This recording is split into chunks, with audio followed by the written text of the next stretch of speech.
ಇವತ್ತು ತುಂಬಾ ಹಸುವಾಗಿದೆ. ಫಟಾಫಟ್ ಅಂದ್ಕೊಂಡು ಏನಾಗಲಿ ಅಂತೂ ಅಡುಗೆ ಮಾಡಿಬಿಡುವನ.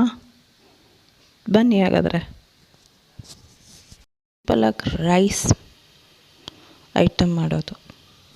1 ಈರುಳ್ಳಿ, 2 ಟೊಮೆಟೊ, ಒಂದು ಸ್ವಲ್ಪ ಖಾರ ಪುಡಿ, ಅರಸಿನ ಪುಡಿ, ರುಚಿಗೆ ಉಪ್ಪು ಸಾಕು. ಸಿಂಪಲ್ ಹಾಕ್ಕೊಂಡು ಫಾಸ್ಟ್ ಹಾಕ್ಕೊಂಡು ಝಟ್ಪಟ್ ಹಾಕ್ಕೊಂಡು ಅಡುಗೆ ರೆಡಿ ಮಾಡ್ಕೊಂಡ್ಬಿಡಿ. ಅನ್ನನ ಬೇಯಿಸಿಟ್ಕೊಂಡಿರ್ಬೇಕು, ಇಲ್ಲಾಂದ್ರೆ ನಿನ್ನೆ ಅನ್ನನೂ ಆಗುತ್ತೆ.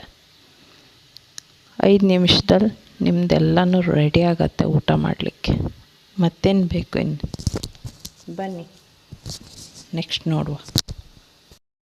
ಒಂದು ಬಾಣಲೆ ತಗೊಳ್ಳಿ, ಅದಕ್ಕೆ ಸ್ವಲ್ಪ ಎಣ್ಣೆ, ಹಾಗೆ ಕರಿಬೇವು ಮತ್ತು ಸಾಸಿವೆ. ಇಲ್ಲಿ ನೋಡಿ, ಕರಿಬೇವು ಸಾಸಿವೆ ಹಾಕ್ಕೊಂಡಿದ್ದೇನೆ. ಈಗ ಈರುಳ್ಳಿ ಟೊಮೆಟೊ ಹಾಕ್ಕೊಳ್ಳಿ, ಫ್ರೈ ಮಾಡ್ಕೊಳ್ಳಿ.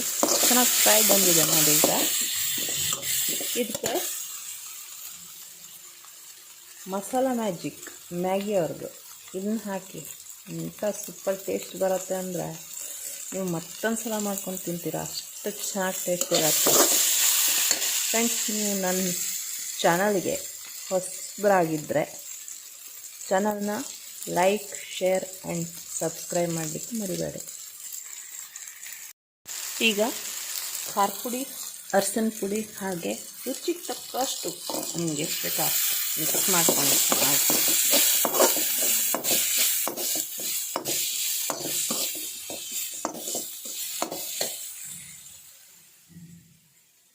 ಸಿಂಪಲ್ ಮೆಥಡ್ದಿಂದ ಝಟ್ಪಟ್ ಅಂತ ತಯಾರು ಮಾಡಿ ರೈಸ್ ಐಟಮ್ ನೋಡಿ. ಎಷ್ಟು ಚೆನ್ನಾಗಿ ಕಲರು ಬಂದಿದೆ. ತಿನ್ಲಿಕ್ಕೆ ರೆಡಿ ಆಗೋಣವಾ?